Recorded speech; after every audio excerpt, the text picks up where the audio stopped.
அனைவருக்கும் வணக்கம். நான் உங்கள் அருண் மனோஜ்குமார். லாஸ்ட்டாக நம்ம ஹெல்பிங் டெண்டன்சிட்டி பற்றி நம்ம வீடியோ போட்டிருந்தோம். இது என்னடா சம்மந்தமே இல்லாமல் ஹெல்பிங் டெண்டன்சிட்டி பற்றி பேசுகிறானே அப்படின்னா, அது டீசர் தான். மெயின் ட்ரைலரே இங்கே தான் இருக்குது. என்னன்னு பார்த்தீங்க அப்படின்னா, நம்ம வந்து கிட்டத்தட்ட இந்தியன் எஜுகேஷன் சிஸ்டத்தில் மாட்டிக்கிட்டோம். நம்ம ஆல்ரெடி அதை பற்றி ஒரு வீடியோவில் அதை பற்றி நம்ம மேஜராகவே கன்வே பண்ணிட்டோம். ஓகேங்களா? ஏன்னா அதை பற்றி ஏன் அவ்வளோ ஆதங்கமாக நான் பதிவு பண்ணேன் அப்படின்னா, நீங்கள் அந்த வீடியோ பார்த்துருப்பீங்கன்னு நான் நம்பிக்கையில் பேசுகிறேன். அந்த வீடியோ நீங்கள் முழுசாக பார்த்துருப்பீங்கிற நம்பிக்கையில் பேசுகிறேன். நீங்கள் பார்க்கல அப்படின்னாலும் நான் காட்சியில் அந்த வீடியோ ஆட் பண்ணுறேன். எப்படின்னா, இந்தியன் எஜுகேஷன் சிஸ்டத்தில் நம்ம 100 வயசு வாழ்கிறோம் அப்படின்னா அதில் 25% நம்ம வந்து கல்விக்காக தான் செலவு பண்ணுறோம். கரெக்டுங்களா? ப்ரீகேஜிலேருந்து கரெக்டாக பிஹெச்டி வரைக்கும் பார்த்திங்க அப்படின்னா கல்வின்னு 25 ஆண்டுகள் நம்ம வந்து அந்த கல்விக்காக செலவு பண்ணுறோம். என்ன அவனுக்குன்னு ஒரு இண்டிவிஜுவல் டேலண்ட் இருக்கும். அந்த டேலண்ட் நோக்கி வந்து பார்த்தீங்க அப்படின்னா எஜுகேஷன் சிஸ்டம் இருக்குமா அப்படின்னா சத்தியமாக இருக்காது. அதாவது ஒரு காட்டில் சிங்கமாக இருந்தாலும் சரி, மானாக இருந்தாலும் சரி, நரியாக இருந்தாலும் சரி, குரங்காக இருந்தாலும் சரி, கரடியாக இருந்தாலும் சரி, யானையாக இருந்தாலும் சரி, புலியாக இருந்தாலும் சரி, எல்லாத்துக்குமே ஒரே மாதிரியான சமன்பாடாக தான் பார்க்கப்படும் அப்படிங்கிறது இயற்கையே முடிவு பண்ணுறது கிடையாது. கரெக்டுங்களா? ஒவ்வொன்றுக்கும் அது இதுக்கு தனித்தனி குணம் இருக்குது, தனித்தனி இடங்களில் வசிக்கும். அந்த ஒரே காட்டுக்குள்ளே அவ்வளோவும் போட்டாலுமே அதுக்கு என்னென்ன வருமோ அதுதான் அது செய்யுங்க. கரெக்டுங்களா? இப்போ மீன் வந்து எடுத்து தரையில் வாழ்ந்துருமா? ஆனால் அது மாதிரி அதுதான் நம்மலாம் மீன்களாக இருக்கிறோம். ஒரு கடலுக்குள்ளே இருக்கிறோம், நீந்திட்டு இருக்கிறோம். என்ன நீச்சலே எனக்கு ஒழுங்காக தெரியாதப்ப நீ தரையில் இருந்து நடடா அப்படின்னு சொல்கிற மாதிரி தான் இந்த இந்தியன் எஜுகேஷன் சிஸ்டம். ஓகேங்களா? அந்த இந்தியன் எஜுகேஷன் சிஸ்டமில் நம்ம வந்து கிட்டத்தட்ட 12வது முடிச்சு, அதாவது எப்படின்னா 10ஆவதுக்கு அப்புறம் வாழ்க்கையே மாறிடும். 10வது படி வந்து 12th 11th 12thலாம் ஃபஸ்ட்டு குரூப் எடுக்கலாம். ஃபஸ்ட்டு குரூப்பில் கஷ்டப்பட்டு படிங்க, காலேஜில் நிம்மதியாக இருக்கலாம். காலேஜ் நீங்கள் முடிங்க, வேலைக்கு வந்து நல்ல கம்பெனியில் நல்ல விதமாக பிளேஸ் ஆகலாம் அப்படின்னு சொல்லுவாங்க. அது சொல்கிறதெல்லாம் பார்த்தீங்க அப்படின்னா 100ல் வெறும் 2% மக்களுக்கு மட்டும்தான் அது போய் சேரும். கரெக்டுங்களா? மீதி 98% மக்களுக்கு ஒரு முறையான ஒரு கவுன்சிலிங் கிடையாது, முறையான ஒரு அவேர்னஸ் கிடையாது, ஒரு விழிப்புணர்வு, அப்புறம் வந்து ஒரு சரியான ஆலோசனை எதுவுமே இல்லாமல் ஒரு ஆதாயத்துக்காக, அதுவும் ப்ரைவேட் செக்டர்ஸில் வந்து மாட்டிக்கிட்டு படாத பாடுபடுறானுங்க. காசை மட்டும் நல்லா வாங்கிக்கிட்டு அந்த வாங்கின காசுக்கு ஒரு கரெக்டான ப்ராப்பரான பதில் சொல்கிறானுங்களா, இல்லை ப்ராப்பரான அவுட்புட் நமக்கு கொடுக்குறானுங்களா அப்படின்னா இல்லை.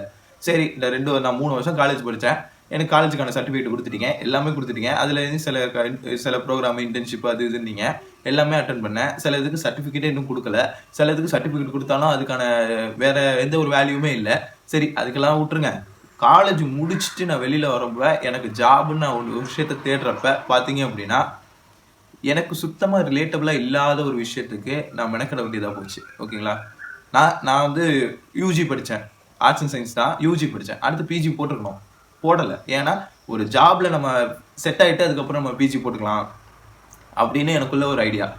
சீக்கிரமாக முடிஞ்சிடும்ல, படிக்கவும் செய்கிறோம், படிக்கிற காலகட்டத்திலே வேலை செய்யவும் போயிடலாம். ரெண்டாவது அப்பா அம்மாவை நம்பி இருக்கக்கூடாது, அப்பா அம்மாவட்டே எல்லா நேரமும் கையேந்திட்டு நிற்கக்கூடாது அப்படின்னு ஒரு கோட்பாட்டில் தான் நான் இருந்தேன். ஆனால் எங்கள் அப்பாவுக்கு அது புரியலை. எங்கள் அப்பா என்ன சொல்கிறாங்கன்னா, ஸ்டார்ட் அப் கம்பெனிலலாம் வேலை செய்யக்கூடாது, செஞ்ச ஒரு பிராண்டு ஒரு நேம் இருக்கிற கம்பெனில தான் வேலை செய்யணும்.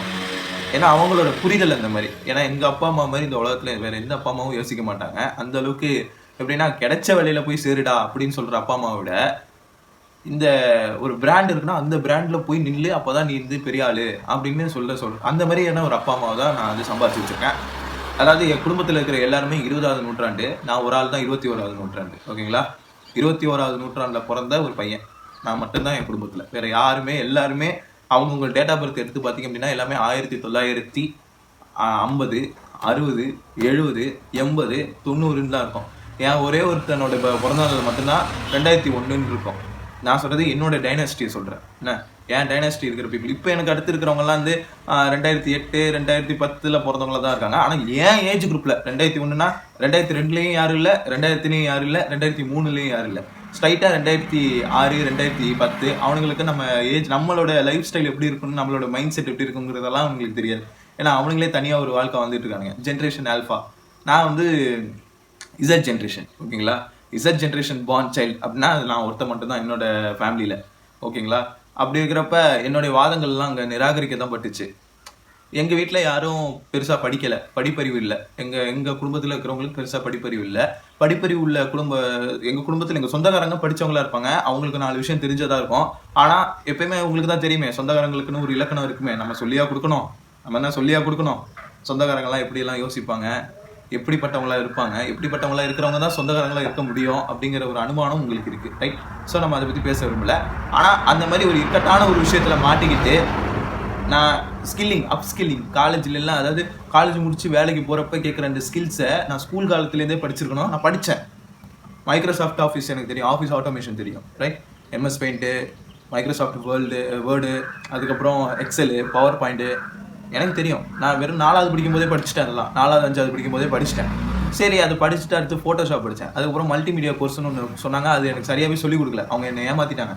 ஸோ நாங்கள் வந்து என்ன பண்ணிட்டோம், இல்லை இது சரிப்பட்டு வராதுன்னு நாங்கள் நைஸாக விலகிட்டோம், ரைட்? அது எங்களுக்கு வந்து அந்த கம்ப்யூட்டர் வந்து அந்தளவுக்கு எங்களுக்கு சொல்லிக் கொடுக்கறதுக்கு ஆள் இல்லை. அங்கே நாங்கள் ஒரு இன்ஸ்டியூட்டில் சேர்ந்தோம், ஒரு சும்மா எங்கள் ஊரில் இருக்கிற ஒரு இன்ஸ்டியூட்டில் சேர்ந்தோம், ஆள் இல்லை. சரி போங்க அப்படின்னு விட்டுட்டேன். அப்புறம் வந்து எப்படி சொல்கிறது, இது செட் ஆகலை, எதுவுமே எனக்கு செட் ஆகலைன்னு சொல்லி நாங்கள் படித்தோம். 10th சூப்பரான ஒரு சரியான ஒரு படிப்புக்கு எந்த அளவுக்கு முக்கியத்துவம் கொடுக்கணும் அப்படிங்கிறத வந்து 10th தான் எனக்கு தெரிஞ்சிச்சு. நான் எதுக்காக இதை படிக்கிறேன், ஏன் இதை படிக்கிறேன் அப்படின்ட்டு. அப்புறம் மேக்ஸ் தான் என் வாழ்க்கை அப்படின்னு நான் ஃபிக்ஸ் பண்ணேன். மேக்ஸ் எனக்கு நல்லா வருது, இதை விட்டுறாத அப்படின்னு சொல்லி மேக்ஸ் சம்மந்தமாகவே படிப்போம்னு சொல்லி மேக்ஸில் பிஹெச்டி வாங்கணும் அப்படிங்கிற ஒரு கோலோட தான் நான் 10th மேக்ஸை மட்டும் ஃபுல்லாக ஃபோக்கஸ் பண்ணேன். 11th 12th நான் மேக்ஸ் தான் ஃபுல்லாக ஃபோக்கஸ் பண்ணேன். ஆனால் 11th 12th வந்து ஒரு கார்பரேட்டிசம், ப்ரைவேட்டிசம்னா என்ன, மேனேஜ்மெண்ட் அப்படிங்கிறது அப்போ தான் எனக்கு அந்த மேனேஜ்மெண்ட்டுங்கிற வார்த்தையை என் காதில் ஒலிக்குது. அது வரைக்குமே எனக்கு ஒலிக்கலை. நாங்கள் வெளியில் வரோம், நான் என் ஃப்ரெண்டை நம்பி வந்தேன். அவன் படிக்கிறான்னா அவன் நல்லா படிக்கக்கூடிய பையன், அவனுக்கு நல்ல மார்க் இருந்துச்சு. ஸோ அந்த ஸ்கூலில் அவனும் படித்தான். எனக்கு ஓரளவுக்கு தான் மார்க் இருந்துச்சு. நான் கம்ப்யூட்டர் படிச்சிருக்கணும், கம்ப்யூட்டர் மேக்ஸ் தான் எனக்கு வந்துச்சு. நான் அந்த நிமிஷத்தில் என்ன டெசிஷன் எடுத்தேன்னு நானும் பைத்தியம் மாரி எல்லாரும் போட்டு ஒன்று குழப்புனாங்க. என்னன்னா ஃபஸ்ட்டு குரூப் எடுத்தால் எல்லாத்துக்குமே எலிஜிபிள் ஆகிடலாம், கம்ப்யூட்டர் மேக்ஸ்லாம் நீங்கள் படிச்சிங்க அப்படின்னா நீங்கள் வந்து கம்ப்யூட்டர்னா இன்ஜினியரிங் சைடு தான் போக முடியும் அப்படின்ட்டு. எனக்கு இன்ஜினியரிங் சைடு பற்றி உடன்பாடே இல்லை. ஏன்னா இன்ஜினியரிங் படிச்சுட்டு வேலை இல்லாமல் பல பேர் இருக்கிறாங்க அப்படின்னு சொல்லிட்டு நான் படித்த காலகட்டத்தில் இருந்த சூழ்நிலை. இப்போ எல்லாம் வந்து வரிசை இன்ஜினியரிங் பசங்களுக்கு தான் ஆப்பர்ச்சுனிட்டிஸ் கொட்டி கிடக்கு. அதை அவனுங்க எடுத்துக்க மாட்டானுங்க. சொல்கிறேன், அந்த மித்து வந்து அப்பையிலேருந்தே இருக்குது. அப்பையிலேருந்து நான் படிச்சுட்டு இருக்கிறப்ப விஐபி படம்னு எப்போ ரிலீஸ் ஆனிச்சோ, வேலையில்லா பட்டதாரி எப்போ ரிலீஸ் ஆனிச்சோ, அந்த காலகட்டத்திலேருந்தே பார்த்தீங்க அப்படின்னா இன்ஜினியரிங் பசங்களுக்கு வேலை இல்லை அப்படின்ட்டு. இப்போ பார்த்தா பிஇ படித்தவன், பிடெக் படித்தவன், அந்த மாதிரி உள்ளவனுக்கு தான் உடனே போய் வேலையில் பிளேஸ் ஆகிறான். 4 வருஷம் காலேஜ் முடிச்சுட்டு அழகாக ஒரு கம்பெனியில் வேலை செய்கிறான். இல்லை ஸ்டார்டிங்கே 45,000 ரூபா சம்பளம் வாங்குறான். ஆனால் நான் ஆர்ட்ஸ் அண்ட் சயின்ஸில் படித்தோம், 10,000 ரூபா சம்பளத்துக்கு கூட அப்படியே பிச்சை கேட்க வேண்டியதாக இருக்குது. எங்கேயாவது இன்டர்வியூ வருமா, எங்கேயாவது இருந்தாலும் தெருவா அலைஞ்சி என்ன சாப்பிடாம, சாப்பாடு கூட நான் முறையாக சாப்பிடாம ஒரு சிங்கிள் டீ குடிச்சிட்டு போய் நான் விரக்தியில் படுத்து தூங்கியிருக்கேன் சென்னையில்.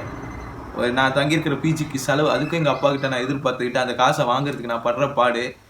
அதுவும் சுத்தமாக டவரே கிடைக்காத ஒரு அதாவது அந்த இடத்துல தான் நான் வந்து பிஜி தங்கி, அங்கே ஒய்ஃபை கனெக்ஷன் இருந்ததுனால ஏதோ பரவாயில்ல, அதுவும் ஃப்ரீயாக ப்ரொவைட் பண்ணுறாங்கன்னா அந்த பிஜியும் நான் பாராட்டுறேன், இல்லைன்னு நான் சொல்லலை அந்த அளவுக்கு. ஆனால் அந்த மாதிரி அதுலேயும் சில பேரியர்ஸ் இருந்து நான் நிறைய விஷயங்கள் எஃபோர்ட் போட்டு என்னுடைய பெஸ்ட்டை நான் கொடுத்து, நான் அவ்வளோ விஷயத்த ஹார்ட் ஒர்க்கும் பண்ணி, அந்த ஹார்ட் ஒர்க்குக்கு 0 ரிசல்ட் வந்து நெகட்டிவான இம்பேக்டை கொடுத்து நான் வந்து அவ்வளோ கஷ்டப்பட்டிருக்கேன்.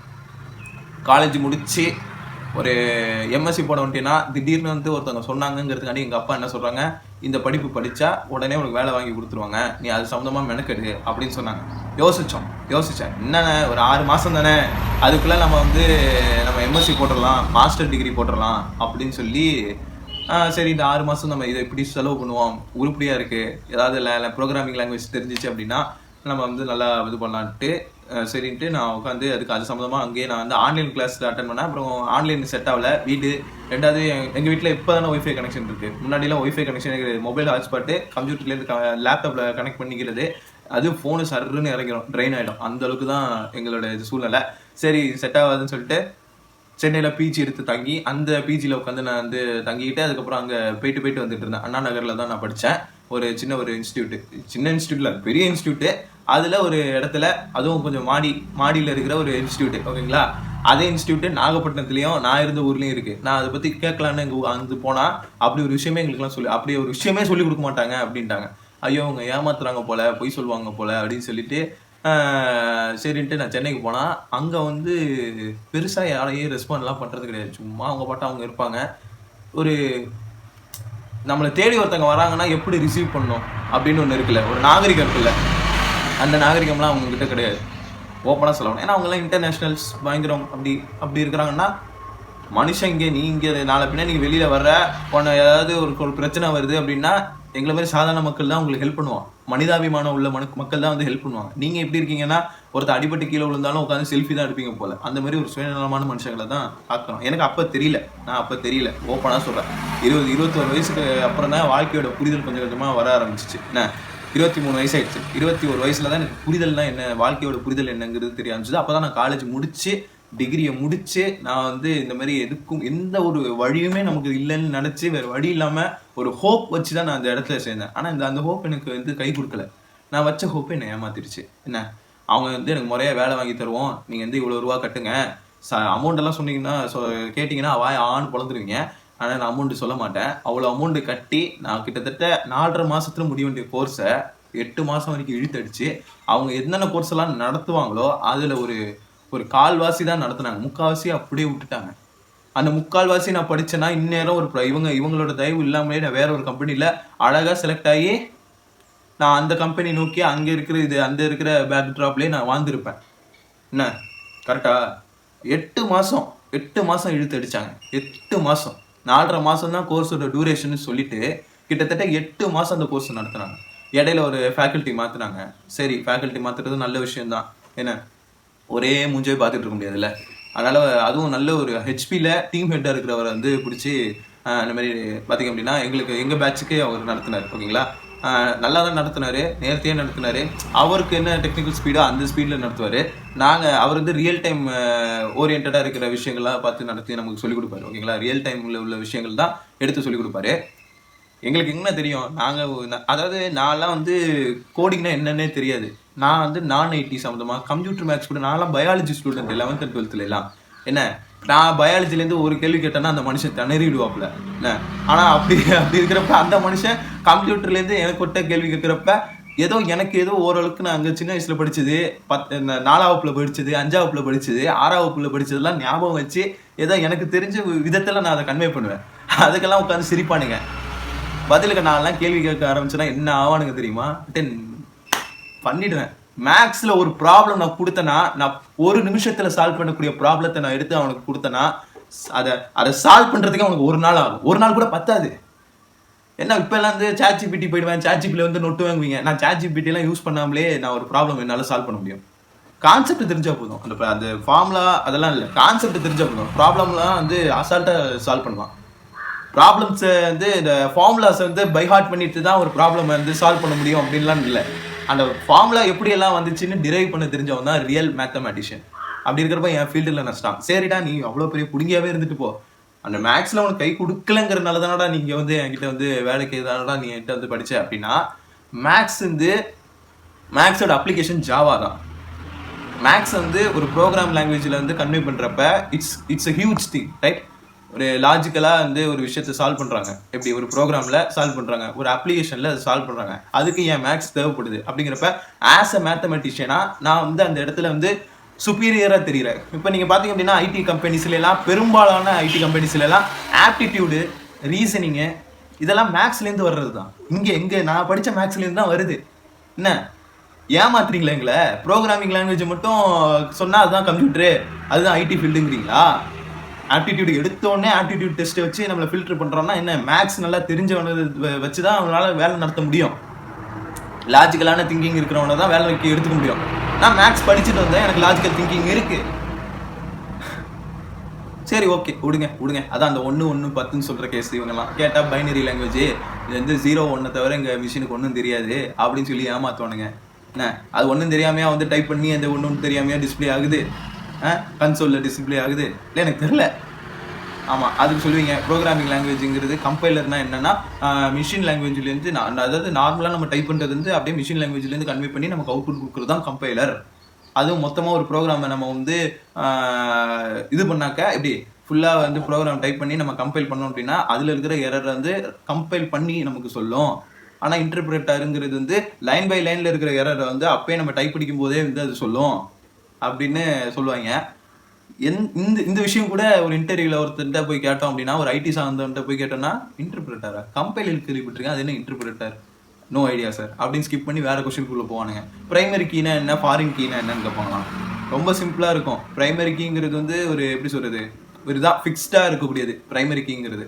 என்ன ஃபாரின் கீங்கிறது வெளியிலேருந்து வர்றது கீயை ஆக்சஸ் பண்ணுறதுக்கு. ஓகேவா, இதுதான் பேசிக்கான விஷயம். இதுதான் ஒரு டேட்டா பேஸ் மேனேஜ்மெண்ட்டில் இருக்கிற ஒரு நார்மலான ஒரு விஷயம். பிரைமரி கீயும் ஃபாரின் கீயும் அது இன்டர்வியூவில் சிம்பிளாக இந்த சிம்பிளான லாஜிக்கலாக இருக்கிற கேள்வியை தான் கேட்டு மடக்குவாங்க. ஆனால் அதெல்லாம் எங்களுக்கு சொல்லிக் கொடுக்கல. எடுத்தோடனே ப்ரோக்ராமிங் லாங்குவேஜ் எடுத்தோடனே எல்லாத்தையும் அப்படி இது கேட்டால் ஃப்ரம் த ஸ்க்ராட்ச்லேருந்து உங்களுக்கு நாங்கள் சொல்லிக் கொடுப்போம். ஃப்ரம் த ஸ்க்ராட்ச்லேருந்து இது ஸ்போக்கன் இங்கிலீஷ்க்குலாம் கிளாஸ் வரும். வந்து இன்டர்வியூஸ்லாம் எப்படி அட்டன் பண்ணுங்கிறதெல்லாம் நாங்கள் உங்களுக்கு சொல்லிக் கொடுப்போம். அப்படி எங்களுக்கு எதுவுமே சொல்லிக் கொடுக்கல. 4 ப்ரோக்ராமிங் லாங்குவேஜ் நடத்துனாங்க. அதோட முடிஞ்சிச்சுப்பா. ஒரு 4 எக்ஸாம் வச்சாங்க. அதுலேயும் எக்ஸாம் ஒன்றும் அவ்வளோ ஈஸியெல்லாம் இல்லை. புக்கில் இருக்கிற கேள்வி தான் கேட்டாங்க. ஆனால் எங்களை தான் புக்கே தொட விடலையே. 4 ப்ரோக்ராமிங் லாங்குவேஜ் நடத்தும் போது அவ்வளோதான். அதுலேயும் ஒரு சில ப்ரோக்ராம்லாம் ரன்னே ஆகலை. அவ்வளோதான், டாபிக் முடிஞ்சிச்சுன்னா அடுத்த டாபிக் ஸ்கிப் பண்ணுறாங்க. ஏன்னா அவங்களுக்கு ப்ரெஷர், போர்ஷனை கம்ப்ளீட் பண்ண, அந்த பேட்சை கம்ப்ளீட் பண்ணணும் அப்படின்ட்டு. 4.5 மாதத்தில் முடிக்க வேண்டிய விஷயத்த 8 மாதம் ஆக்குனாங்கல்ல. அந்த 8 மாதத்தில் எவ்வளோ விஷயம் எனக்கு சொல்லி கொடுத்துருக்கலாம், எவ்வளோ விஷயங்களை வந்து அவங்க இது பண்ணியிருக்கலாம். 2 நாளில் முடிக்க வேண்டிய விஷயத்த 2 வாரமாக இழுத்தடிச்சாங்க. 1 மாதத்துக்கு முடிக்க வேண்டிய விஷயத்த ஒரே நாளில் முடித்தாங்க. கிறிஸ் கிராஸாக. எப்படி சொல்கிறது, போலி மருந்தை, அதாவது போலி விஷயத்தை சாப்பிட்டுட்டு உயிர் பொழைச்சவனும் இருக்கான், போலி மருந்து சாப்பிட்டு செத்தவனும் இருக்காங்கன்னு சொல்லுவாங்கல்ல ஒரு கதை, ஒரு பழமொழி ஒன்று சொல்லுவாங்க தெரியுமா. அந்த கதை தான் நடந்துச்சு. சரி, வேலை வாங்கி கொடுக்குறாங்கனாலும் வேலை வாங்கி கொடுக்கும்போதாவது சொல்லலாம்ல, இந்த மாதிரி இந்த கம்பெனியில் இந்த மாதிரி கொஸ்டின்ஸ் தான் கேட்பாங்க. ஏன்னா நீங்கள் எனக்கு வேலை வாங்கி கொடுக்குறேன்னு சொல்லி தானே இது பண்ணியிருக்கீங்க. நான் அதை நம்பி தானே உங்கள்கிட்ட காசு கொடுத்தேன். அதுக்கான ஹெல்ப் ஏதாவது பண்ணியிருக்கலாம்ல, ஏன் பண்ணலை? பண்ணதான் என்ன, மெயில் வந்து எங்களுக்கு அனுப்பணும், மெயில் அனுப்பிக்கிட்டே இருக்கணும். நீங்கள் நாங்கள் வந்து ரெஸ்பாண்ட் பண்ணுறோம் பண்ணலை அதை பற்றி ஒன்றும் இல்லை. நீங்கள் மெயில் அனுப்புறது உங்களோட டியூட்டி, அதுதானே நீங்கள் வேலை செய்கிறீங்க. மெயில் அனுப்பணுங்க. மாதம் வந்து இந்த மாதத்தில் இப்போ ஐடி வருது அப்படின்னா, ஒரு கம்பெனியில் பிளேஸ் ஆகிட்டான் அப்படின்னா அப்போ மெயிலை ஸ்டாப் பண்ணுங்கள். அப்போ மெயிலுக்கு ஸ்டாப் பண்ணுங்கள். ரெஸ்பான்ஸ் பண்ணல, நல்லா அங்கே மெயில் அனுப்பலை, என்ன கதை இதெல்லாம், என்ன உருட்டு, ரெஸ்பான்ஸே இல்லை, அதனால அங்கே இது பண்ணல. ஏன் பிளேஸ்மெண்ட்டுக்குன்னு தனியாக ஒரு குரூப்பை க்ரியேட் பண்ணுங்கய்யா, அனுப்புங்கய்யா, ஒன்று அனுப்புங்கய்யா. நாங்கள் என்ன வேலைக்கு இப்போ வரவே மாட்டோம்னு நான் சொல்கிறோம். எல்லா பக்கமும் மோதி பார்த்துட்டு எதுவுமே கை கொடுக்கலன்னு தானே உங்களை நம்பி வந்தோம். நீங்கள் எங்களை ஏமாத்துறீங்க. வெறும் ஒரு 3 பேர் தான் பிளேஸ்மெண்ட் ஆகிருக்கான். நான் வேலை செஞ்ச இடத்துல 3 பேர் தான், நீங்கள் உங்கள் வழிகாட்டுதலில் 3 பேர் தான் வந்து பிளேஸ் ஆகிருக்கான். ஒருத்தவங்களுக்கு அதிர்ஷ்டத்தில் வேலை செஞ்சு அவங்க ஆக்சுவலாக அந்த ஃபீல்டுக்கும் அவங்களுக்கு சம்மந்தமே இல்லை. ஆனால் அவங்க வந்து பேக்கேஜ் சம்பளமே 20,000 சொன்னாங்க. இப்போ எவ்வளோ சம்பளம் வாங்குறாங்கன்னு தெரியல. 2 வருஷம் ஆயிடுச்சு. எனக்கு ஒரே 40 ரூபாய்க்கு மேலே வாங்குறதுக்கு வாய்ப்பு இருக்குது. அவங்க பிளேஸ் ஆகிட்டாங்க. மற்றபடி ஒரு பையன் வந்து 25,000 சம்பளம் கொடுப்போன்னு சொல்லி நம்பி அவனை செலக்ட் பண்ணிவிட்டு, இல்லை 15,000 தான் சம்பளம் கொடுப்போன்னு எனக்கு அவனுக்கு புரியலை. சரி, இந்த வேலையை நமக்கு வேண்டாம், இது நமக்கு செட் ஆகுதுன்னு சொல்லி அவன் ப்ரைவேட்டாக வேலையை செஞ்சுட்டு அவன்கிட்ட திறமை இருந்துச்சு, அவன்கிட்ட அடிப்படையாக ப்ரோக்ராமிங் லாங்குவேஜ் தெரிஞ்சிச்சு, அழகாக போயிட்டான். அப்போ எங்க கதி? இன்னொருத்தங்க வந்து அங்கேயே வேலை செய்கிற இடத்துலையே வந்து ட்ரெயினர் ஆகிட்டாங்க. எல்லாம் அவங்களோட சாமர்த்தியம், திறமை. அப்போ எங்க கதி? திறமையே இல்லாதவனை திறமையாக ஆக்குறது தான் ஒரு நல்ல இன்ஸ்டியூட்டோட வேலை. ஒரு நல்ல மேனேஜ்மெண்ட்டோட என்னன்னா, திறமையே இல்லாத ஒருத்தனை தான் திறமையானவனா மாற்றுறது தான் ஒரு நல்ல இன்ஸ்டியூட்டோட வேலை. அது செய்யாமல் ஏற்கனவே திறமை வச்சுருக்கிறவனே வந்து எல்லாத்தையும் அள்ளி கொடுத்துட்டு, உங்களை நம்பி நாங்கள் காசு கொடுத்தோம்ல, எங்களுக்கு நீங்கள் பொறுப்பாக இருந்திருக்கணும்ல, ரெஸ்பான்ஸ் பண்ணியிருக்கணும்ல. சரி, நாங்களாவது பரவாயில்ல, எங்களுக்கு அடுத்து வர்ற பேட்ச்கிட்ட காசு நிறையா வாங்குறீங்க, ஆன்லைன்லேயே தான் சொல்லி கொடுக்குறீங்க, நேர்லேயே பார்க்கக்கூடாதுங்கிறீங்க, நேர்லேயே வந்து பேசக்கூடாதுங்கிறீங்க. இப்போ பிளேஸ்மெண்ட் ஏதாவது சொல்லும் பொழுது மட்டும்தான் நேரில் வந்து பேசுவாங்க போல், மற்றபடி எல்லாமே ஆன்லைன்லேயே நடக்க போகுது, பஞ்சாயத்து எல்லாமே. ரைட்? நேரில் பேசுகிற இன்ட்ராக்ஷன் வருமா? கிளைண்ட்ஸுக்கிட்ட பேசுகிறப்ப ஓகே, இது ஆன்லைனில் பேசுகிறோம் அப்படிங்கிறதெல்லாம் இருக்கும், ஒத்துக்கிறேன், இல்லைன்னு நான் சொல்லலை. ஆனால் ஒரு இன்டர்வியூன்னு எடுக்கிறீங்க, ஒருத்தனோட நடை உடை பாவனை எப்படி இருக்கும், அந்த இதெல்லாம் எப்படின்னு எடுக்கிறீங்க அப்படின்னா அதெல்லாம் மாற்றலாம்ல, அதெல்லாம் வந்து சொல்லலாம்ல.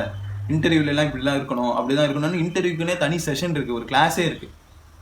ஆனால் அந்த கிளாஸ் எங்களுக்கு சொல்லிக் கொடுக்கல. என்னென்ன கோர்ஸ் நடத்துனாங்கன்ட்டு, என்னென்ன கோர்ஸ் எல்லாம் இருக்குங்கிறத வந்து ஒரு பேப்பரில் எழுதி வச்சிருக்கிறது நான் இன்னும் பத்திரமா வச்சுருக்கிறேன். என்ன, இந்த வீடியோ நீங்கள் எத்தனை பேர் பார்ப்பீங்கன்னு தெரியும், எனக்கு எகென்ஸ்டாக எத்தனை கேஸ் வரும்னு எனக்கு தெரியும். நான் எல்லாத்தையும் ஃபேஸ் பண்ண ரெடியாக தான் இருக்கேன். இது வந்து விழிப்புணர்வுங்க, இது விழிப்புணர்வு. நான் வந்து எப்படி சொல்கிறதுனா, நிறைய பேரை ஏமாற்றிட்டு இருக்காங்க. ப்ரைவேட் இன்ஸ்டியூட்னு சொல்லிட்டு ஃபுல் ஸ்டாக் டெவலப்பர் கோர்ஸ்னு சொல்லிட்டு ஐடியில் ஃபுல் ஸ்டாக் டெவலப்பருக்குன்னு எந்த ரோலுமே கிடையாது. ஒன்று ஃப்ரண்ட் எண்டில் வேலை பார்க்கணும், இல்லைனா பேக் எண்டில் வேலை பார்க்கணும், இல்லைனா டேட்டா பேஸ் மேனேஜ்மெண்ட்டில் வேலை பார்க்கணும். இது எதுவுமே இல்லைன்னா டேட்டா அனலிஸ்ட்டுன்னு சொல்லி உட்காந்த இடத்துல நோகாமல் வீட்டிலே உட்காந்து ஒர்க் ஃப்ரம் ஹோமில் உட்காந்து காலத்தை தள்ளிக்கிட்டு 40,000 50,000ன்னு ஜலஜோதியாக வாழ்ந்துட்டு இருக்கிறானுங்க. டெவலப்பர்ஸ்க்குலாம் எந்த மதிப்பும் கிடையாது. ஓப்பனாக சொல்ல போனால் டெஸ்டிங், சாஃப்ட்வேர் டெஸ்டிங், அதுதான் நோகாமல் சம்பளம் வாங்குறது. என்ன ஒரு ஒரு ஒரு அதுவும் அவன் வேலை செய்ய போகிறது இல்லை. ஒரு கம்ப்யூட்டர் எடுப்பான், ஒரு இதில் ஒரு அப்ளிகேஷன் ஓப்பன் பண்ணுவான், இந்த ப்ரோக்ராமை போட்டு பார்ப்பான். இவனை வந்து எரர் த்ரோ ஆனிச்சுன்னா எக்ஸப்ஷன் வச்சு அழகாக அந்த எரரை நிவர்த்தி பண்ணி என்ன பண்ணணும், அனுப்பிச்சுடலாம். இவனுக்கும் தெரியும், ப்ரோக்ராமிங் தெரிஞ்சவனுக்கும் தெரியும், டெஸ்டிங் பண்ண தெரிஞ்சவனுக்கும் பேசிக் ஜாவா தெரியும் இல்லையா? ஆனால் அவன் செய்ய மாட்டான், வேலை வாங்குவான். திறமை இருக்கிறவனுக்கும் வாய்ப்பே கொடுக்கறதில்ல, சந்தர்ப்பமும் ஏற்படுத்தி தர்றதில்ல. சந்தர்ப்பம் ஏற்படுத்தி தந்தாலும் அது அவங்களுக்கு சாதகமாக தான் இருக்கு.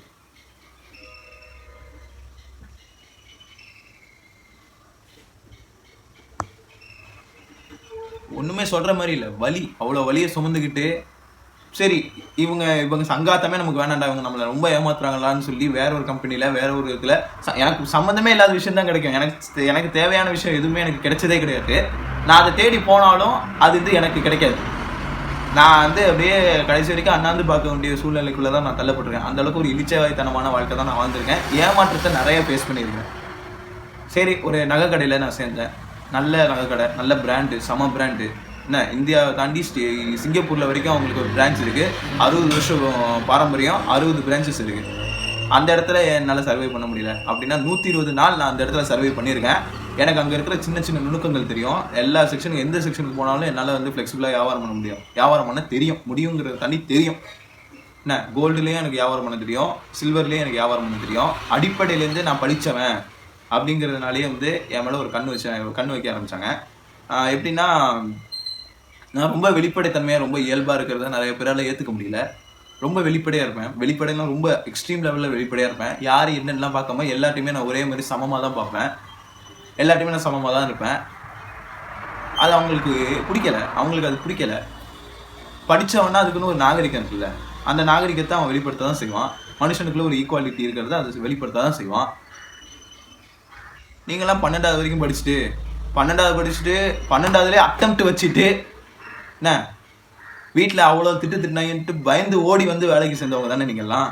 நான்லாம் முறையாக படித்து இந்த லாக்டவுன் டைமில் கூட சில டாபிக்ஸ்லாம் நடத்தவே இல்லை. ஆனால் நாங்கள்லாம் அது நடத்தாத டாபிக்லாம் உட்காந்து நாங்கள் தனியாக நோட்ஸ் எல்லாம் எடுத்து படித்து நாங்கள் வந்து அந்த எக்ஸாம்ஸை கிளியர் பண்ணி வித்தவுட் அரியர், எந்த அரியரும் இல்லாமல் ஃபஸ்ட் கிளாஸில் பாஸ் பண்ணியிருக்கேன் நான். என்ன, எனக்கு இருக்கும்ல. லாக்டவுனில் படிச்சிருப்பீங்களா நீங்களாம்? 10வது படிச்சுட்டு 12வது படிச்சுட்டு அரியர் வச்சுட்டு, அதான் அட்டெம்ப்ட் வச்சுட்டு, காலேஜில் அரியரு, ஸ்கூலில் அட்டெம்ப்ட்டு, டுட்டோரியல் காலேஜில் சேர்ந்துக்கிட்டு அதையுமே பண்ண முடியாமல் வேறு வழி இல்லாமல் வேலை செஞ்சோம்டா நீங்களாம். செஞ்சுட்டு நீங்கள் மேனேஜர்னோடனே உங்களுக்கெல்லாம் கொழுப்பு அங்கங்கே ஏறி இருக்கோ. டிப்ளமோ படிச்சிருப்பாங்க. டிப்ளமோ படிச்சுட்டு அப்பயும் அவனா எவனுமே வந்து அப்படியே என்ன மாதிரியோ இல்லை என்ன மாதிரி அப்படியே பர்ஃபெக்ட் ஆல்ட்ரேட்டுங்கிற மாதிரி எல்லாம் ஃபர்ஸ்ட் கிளாஸில் இது பாஸ் பண்ணவனா இருக்க மாட்டான். அங்கங்கே அரியர் வச்சவனா தான் இருக்கும்.